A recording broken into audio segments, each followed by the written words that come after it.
पौष माह की कथा अध्याय 2 विष्णु महापुराण अध्याय 2 की कथा आज हम आपको सुनाएंगे। तो चलिए वीडियो के अंत तक बने रहिए। और अगर आप श्रीमद् भागवत पुराण, जिसे हम सुखसागर कहते हैं, अगर आप उनको भी सुनना चाहते हैं तो आप हमारे चैनल पे बेशक देख सकते हैं, वीडियो को सुन सकते हैं। तो चलिए शुरुआत करते हैं। सत्यव्रत की बात सुनकर मछली समुद्र के बीच पहुंची और एक महापर्वत की भांति समुद्र की लंबाई तक फैलकर बोली, सत्यव्रत, देखा, तुम्हारी वाणी अचूक निकली और अचूक रहेगी। ना मालूम मैं यूं बढ़ते बढ़ते क्या से क्या हो जाऊंगी। सत्यव्रत ने हाथ जोड़कर प्रणाम किया और उनकी स्तुति करने लगे। मत्स्य अवतार वाले भगवान नारायण, आप रक्षा की मांग करने आए और मेरी रक्षा करने के लिए आपने मत्स्य अवतार लिया। आप मत्स्य के रूप में अवतरित लीला मानुष स्वरूप हैं। आपकी लीलाओं को समझने की ताकत मेरे अंदर नहीं है। इसके जवाब में मत्स्यावतार में रहने वाले भगवान विष्णु कहते हैं, हे राजन, 7 दिनों के अंदर कल्पांत होने वाला है। प्रलय काल के जल में सारी दुनिया डूब जाएगी, लेकिन ज्ञान, औषधि और बीजों का नाश नहीं होना चाहिए। तुम्हारे वास्ते एक बड़ी नाव गहरे अंधेरे में चिराग की तरह जलती जाएगी। इसके अंदर सप्तऋषि होंगे, वह रोशनी उन्हीं लोगों की है। तुम अपने साथ औषधियों और बीजों के ढेर को नाव में पहुंचा दो। मेरे सिर पर जो सींग है उस पर नाव को कसकर थामे रहूँगा और उसके डूबने से मैं बचाऊँगा। इसी के वास्ते मैं इस रूप में अवतार लिया है मैंने। इस वक्त ब्रह्मा निद्रा में निमग्न है। उनके जागने तक यह नाव ध्रुव नक्षत्र को दिशा सूचक बनाकर यात्रा करेगी। अगले कल्प में तुम व्यवस्वत के नाम से मनु बनोगे। सत्यव्रत ने विष्णु की आज्ञा को श्रद्धाय कर नतमस्तक हो उन्हें प्रणाम किया। मत्स्यावतार अपने 4 पंखों को फड़फड़ाते ऊंची लहरों को चीरते समुद्र के अंतर में चला गया। ब्रह्मा गहरी नींद में सो रहे थे। अंधकार में प्रलय तांडव हो रहा था। हयग्रीव नामक सोमकासुर समुद्र तल से ऊपर आया, फिर अचानक चमगीदड़ की तरह ब्रह्मा के सत्यलोक में उड़कर चला गया। ब्रह्मा जब नींद के मारे पहले जम्भाइयाँ ले रहे थे, तब उनके चारों मुख में सफ़ेद, लाल, पीले और नीले रंगों में चमकने वाले 4 वेद बाहर निकले और नीचे गिर गए। हयग्रीव ने उन वेदों को उठा ले जाकर समुद्र के अंदर छिपा दिया। हयग्रीव देवताओं और विष्णु का भी जबरदस्त दुश्मन था। वेदों के बिना ब्रह्मा सृष्टि की रचना नहीं कर सकते थे। हर एक कल्प में विष्णु अच्छाई को बढ़ावा देकर उसका विकास करना चाहते थे। उनके इस संकल्प को बिगाड़ देना ही हयग्रीव का लक्ष्य था। प्रलयकालीन समुद्र पृथ्वी को डुबो रहा था। उस वक्त सत्यव्रत को उस गहरे अंधेरे में दूरी पर नक्षत्र की तरह टिमटिमाने वाली रोशनी में एक नाव दिखाई दी। वही सप्तऋषियों की कांति से भरी नाव थी। सत्यव्रत ने औषधियों तथा बीजों को नाव के अंदर पहुंचा दिया और नारायण की स्तुति करते उसी नाव में यात्रा करने लगा। मत्स्यावतार की नाक पर एक लंबा सींग था। नक्षत्र की तरह चमकने वाले उस सींग से लिपटकर एक महासर्प प्रलयकालीन आंधी को निगल रहा था। मत्स्यावतार अपने पंखों से लहरों को रोकते, समुद्र को चीरते नाव को सुरक्षित ले जा रहा था। ध्रुव नक्षत्र को मार्गदर्शक बनाकर वह नाव फूल की तरह तिरते आगे बढ़ रही थी। समुद्र के गर्भ में छिपाए गए वेदों का पहरा देते सोमकासुर समुद्र के भीतर टहल रहा था। चारों वेद 4 शिशुओं के रूप में बदलकर किलकारियां कर रहे थे। मत्स्यावतार वेदों की खोज करते हुए आगे चल पड़ा। मत्स्यावतार को देखते ही सोमकासुर घबरा गया। फिर भी हिम्मत बटोरकर वह अपना कांटों वाला गदा हाथ में ले जूझ पड़ा। उस समय तक विष्णु का अवतार मत्स्य के रूप में कमर तक का हो गया था। उसमें 4 हाथ निकल आए थे और देखते देखते मत्स्यावतार और सोमकासुर के बीच भीषण लड़ाई छिड़ गई। सोमकासुर समुद्र तल में पहुंचकर भागने लगा। इस पर विष्णु भगवान अपने चक्र से उसके टुकड़े टुकड़े कर दिए। विष्णु शिशुओं के रूप में स्थित वेदों को अपनी बगल में दबाकर पानी के ऊपर आ गए। वे चारों शिशु विष्णु के कंठहार में शोभा देने वाले श्रीवत्स और कौस्तुभ मणियों के साथ नन्हे हाथों से खेलते हुए किलकारियां मार रहे थे। चारों बच्चे सफ़ेद, लाल, पीले, नीले रंग की कांतियों से चमक रहे थे। विष्णु के हाथों में शंख और चक्र शोभायमान थे। विष्णु के मत्स्य अवतार को देख ऋषि और सत्यव्रत तन्मय हो हाथ उठाकर उनकी स्तुति करने लगे। प्रलय तांडव शांत हो गया। जहां जहां भूमि दिखाई देने लगी थी, नाव भी अपने लक्ष्य पर पहुंच गई। ब्रह्मा के लिए दिन और रात का समय बराबर था। उनकी निद्रा का समय पूरा होने को था। आसमान में प्रकाश की किरणें फूट रही थीं। नया कल्प शुरू हो रहा था। सरस्वती देवी पहले ही जाग उठी। उन्होंने अपनी वीणा का भूपाल राग आलाप लिया। ब्रह्मा जाग उठे। उन्हें लगा कि उनके चारों सिरों में कोई अशांति फैली है। फिर परख कर देखा, वेद गायब थी। इसी चिंता में ब्रह्मा कुछ परेशान थे। तभी विष्णु ने मत्स्यावतार में प्रत्यक्ष हो उनके हाथ में वेद सौंप दिए। ब्रह्मा ने विष्णु के मत्स्यावतार को जी भर कर देखा, तब अपने हाथ जोड़कर चारों मुखों से उनकी स्तुति करना शुरू की।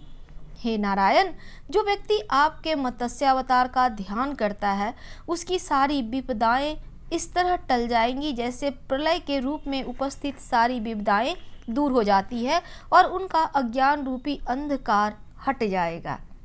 विष्णु के द्वारा मत्स्य अवतार लेने का कार्य सफल हो गया था।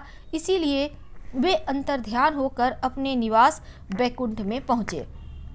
ब्रह्मा ने वेद लेकर सृष्टि की रचना शुरू की। सत्यव्रत और श्राद्ध देव व्यवस्थवत के नाम से मनु हुए।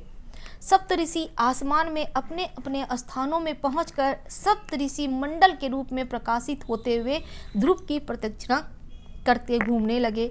यूँ सूत महर्षि ने कहानी सुनाई। इस पर मुनियों ने पूछा, सूत महर्षि, हम लोग ध्रुव की कहानी सुनना चाहते हैं। मुनि यूँ सुनाने लगे, सूत मुनि, इस विशाल विश्व में सबसे ज़्यादा ऊंचा स्थान ही ध्रुव मंडल है। वही विश्व स्वरूप विष्णु के सिर का स्थान है।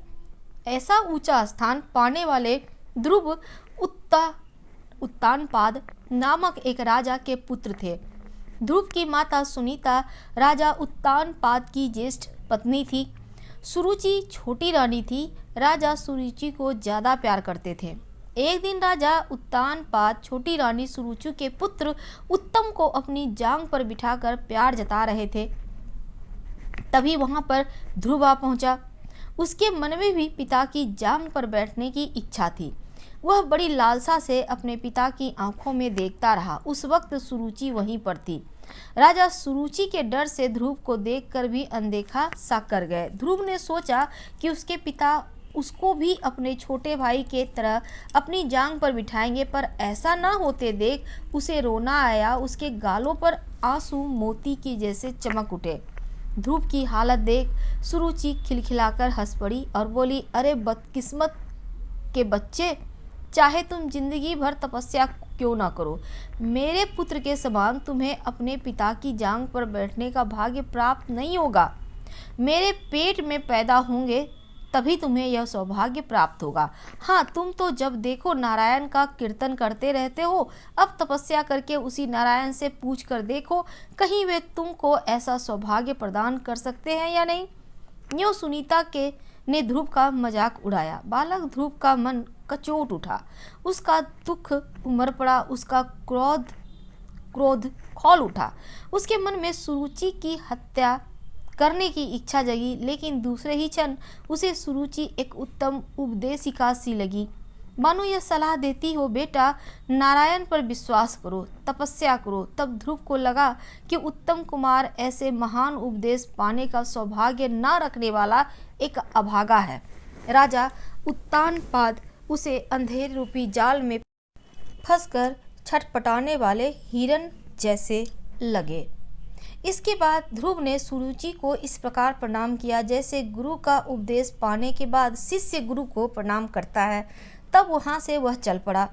ध्रुव के इस व्यवहार पर चकित हो सुरुचि अपने मन में सोचने लगी, लड़का तो भला मालूम होता है, गालियाँ देने के बाद भी प्रणाम करके चला गया।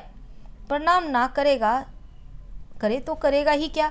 मेरे सामने मुंह खोलने की उसकी हिम्मत है या उसकी माँ हिम्मत कर सकती है? आंसू बहाते लौट आए ध्रुव को देख दासियों के द्वारा सारी हालत जानकर सुनीति रो पड़ी। तब बोली, हाँ बेटा, बात तो सच है। दासी जैसी ही निकृष्ट जीवन बिताने वाली मेरे गर्भ से तुम पैदा क्यों हुए? तुम्हारी मौसी की बातें सच है। तुम्हारे लिए और मेरे वास्ते भी उस नारायण को छोड़ कोई दूसरा सहारा नहीं है।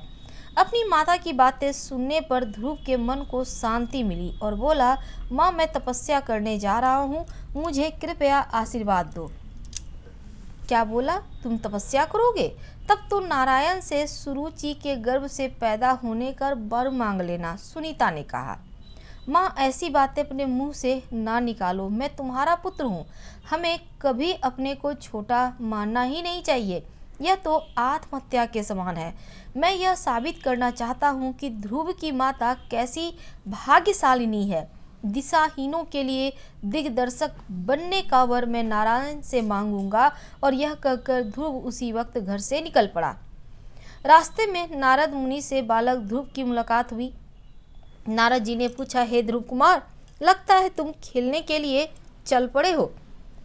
स्वामी, मैं तपस्या करने जा रहा हूँ, ध्रुव ने जवाब दिया। ओह, तपस्या नामक कोई खेल भी है? तब तो खूब खेलो बेटा, नारद ने मजाक किया। मुनिवर, यह कोई खेल नहीं, सचमुच मैं तपस्या के लिए ही जा रहा हूँ, ध्रुव ने अस्पष्ट शब्दों में कहा। उफ, यह बात है? इस छोटी सी बात को लेकर तुम तपस्या करने जा रहे हो? मेरे साथ चलो, मैं देखूंगा तुम्हारे पिता तुमको अपनी जांग पर क्यों नहीं बिठाते, नारद जी ने कहा। स्वामी, मैं किसी की दया नहीं चाहता, सबसे उत्तम नारायण का अनुग्रह मुझे चाहिए। इसी वास्ते मैं तपस्या के लिए जंगल जा रहा हूँ, ध्रुव ने कहा। तपस्या करना कोई हंसी खेल की बात नहीं बेटा। जंगल में शेर, बाघ वगैरह खूंखार जानवर होते हैं। धूप, जाड़ा, बरसात का सामना करना पड़ता है। मेरी बात मानकर घर चलो, नारद जी ने उसे समझाया। मुनिवर, मैं क्षत्रिय हूँ, अपमान सहते हुए जिंदा नहीं रह सकता। क्या आप मुझे कायरता की दवा पिलाने आए हैं? ध्रुव ने पूछा। बेटा ध्रुव, मैं तुम्हारा दृढ़ निश्चय जानने के लिए ही ये बातें कही। एक जमाने में मैंने भी अनाथ बालक बनकर अनेक अपमान और अत्याचारों का शिकार हो अंत में तपस्या की थी। तुम मधुवन में जाकर ओम नमो नारायणाय मंत्र का जाप करके तपस्या करो। मैं तुमको आशीर्वाद देता हूँ, अपने कार्य में सफल होकर लौट आना, नारद जी ने समझाया। ये बातें सुन सूत मुनि के मुंह से सुनकर मुनियों ने पूछा, मुनिंद्र, नारद ने अपमान और अत्याचारों का सामना कैसे किया? नारद का वृतांत सुनाने का कौतूहल हमारे मन में पैदा हो रहा है। विष्णु पुराण दूसरा अध्याय समाप्त हुआ। हम आपसे कल मिलेंगे तीसरा अध्याय के साथ। पसंद आ रहा हो तो प्लीज़ लाइक करें, चैनल को सब्सक्राइब करें, अपनों से शेयर करें और कमेंट करें। धन्यवाद।